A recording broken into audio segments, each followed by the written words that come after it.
புற்றுநோய் சிகிச்சைக்கு அதிநவீன லீனியர் ஆக்சிலரேட்டர் தொழில்நுட்பம் கோவை GKNM மருத்துவமனையில் துவங்கப்பட்டது. இதனை கோவை மாவட்ட ஆட்சியர் பவன்குமார் துவக்கி வைத்தார். தற்போது புற்றுநோய் பாதிப்பு அதிகரித்து வரும் நிலையில் புற்றுநோய் தொடர்பான சிகிச்சையில் தொடர்ந்து அதிநவீன சிகிச்சை முறைகளை உலகம் ஆய்வு செய்து அறிமுகம் செய்து வருகின்றனர். இந்த நிலையில் கோவை GKNM மருத்துவமனையில் புற்றுநோயால் பாதிக்கப்பட்டவர்களுக்கு சிகிச்சை அளிப்பதில் ஒரு புதிய சகாப்தத்தை உருவாக்கும் வகையில் புதிய அதிநவீன இயந்திரத்தை அறிமுகம் செய்துள்ளனர். கதிர்வீச்சு சிகிச்சை முறையை வழங்கவுள்ள ட்ரூபீம் லீனியர் ஆக்சிலரேட்டர் என்னும் இயந்திரத்தை துவக்குவதற்கான விழா GKNM மருத்துவமனையின் வாழவாடி நாராயணசாமி புற்றுநோய் மையத்தில் நடைபெற்றது.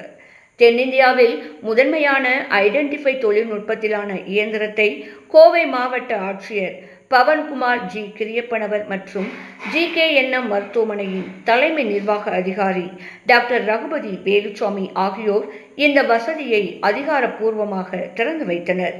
இந்த நிகழ்வில் புற்றுநோயியல் துறை மருத்துவர்கள் மற்றும் மருத்துவமனை ஊழியர்கள் கலந்து கொண்டனர்.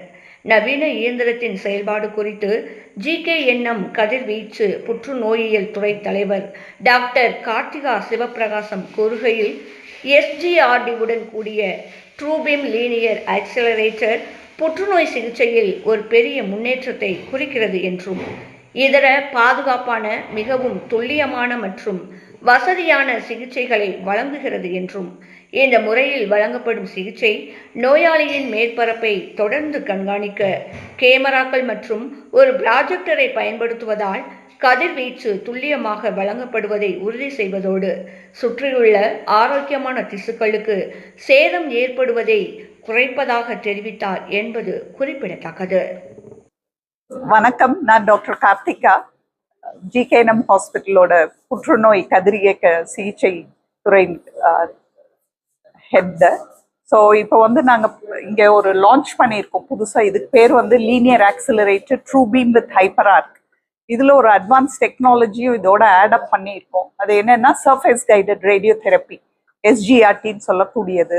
இப்போ பார்த்தீங்கன்னா பொதுவாக ரேடியேஷன் கொடுக்கும்போது எல்லாருமே பயப்படுறது அதோட சைடு எஃபெக்ட்ஸ் ஏதாவது இருக்குமான்ட்டு. பட் இப்போத்த ரேடியேஷன் தெரப்பிலாம் துல்லியமாக கொடுக்கக்கூடிய டெக்னாலஜியோட வந்திருக்கு.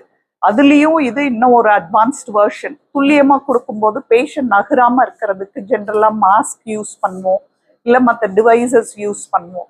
பட் இதில் அது தேவையே கிடையாது. பேஷண்ட்டை அதே மானிட்டர் பண்ணிக்கும் மூமெண்ட்டை. பார்த்தீங்கன்னா நிறைய கேமரா சுற்றி இருக்கும், மெஷினை சுற்றி, அதை வச்சு அதுவே ட்ராக் பண்ணிட்டு அதுக்கேற்ற மாதிரி அட்ஜஸ்ட் பண்ணிக்கும். ஸோ அதனால துல்லியமாக கொடுக்க முடியும். ஒன்று, ரேடியேஷனை துல்லியமாக மானிட்டர் பண்ணி கொடுக்கும்போது நம்ம டியூமரை மிஸ்ஸும் பண்ண மாட்டோம். அதனால கரெக்டாக அதுக்கு தேவையான இடத்துக்கு போகும். இப்போ நம்ம ப்ரீத் பண்ணுறோம், சுவாசம் எடுக்கிறோம்னாக்க நம்மளோட நெஞ்சு பகுதி மூவ் ஆகும், அப்போ டியூமரும் சேர்த்து மூவ் ஆகும். பட் இதில் அதுக்கான சான்சஸ்லாம் கம்மி, ஏன்னா அது ட்ராக் பண்ணி ரேடியேஷனை கொடுக்கும். ஸோ கரெக்டாக போய் சேர்றதுக்கான வாய்ப்பை இன்க்ரீஸ் பண்ணுது. அது இல்லாமல் பர்சனலைஸ் ட்ரீட்மெண்ட், அந்த ஹைப்பரார்க் ட்ரீட்மெண்ட்டில், அதாவது ஒரு பேஷண்ட்டுக்கும் அவங்களுக்கே ஏற்ற மாதிரி ஒரு பிளானை பண்ணி கொடுக்க முடியும். பர்சனலைஸ்ட் கேர் அப்படிங்கிறோம்.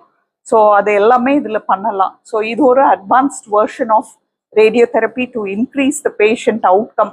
ஒன்று, அவங்களோட ரிசல்ட்ஸும் நல்லாயிருக்கும், சைடு எஃபெக்ட்ஸும் கம்மியாக இருக்கும், கம்ஃபர்ட்டும் ஜாஸ்தியாக இருக்கும். ஏன்னா மாஸ்க் மாதிரி எல்லாம் யூஸ் பண்ண தேவையில்லை பேஷண்ட்டை ட்ரீட் பண்ணுறதுக்கு இதன் மூலமாக. இது வேரியன்னு ஒரு கம்பெனி, US கம்பெனி. ஸோ அதில் இருந்து இதுல அதாவது இந்த SGRTங்கிற டெக்னாலஜி இருக்கு ஆல்ரெடி. பதில் ஐடென்டிஃபைன்னு ஒன்று யூஸ் பண்றோம். அது நம்ம தான் ஃபர்ஸ்ட் இதுல யூஸ் பண்றோம்.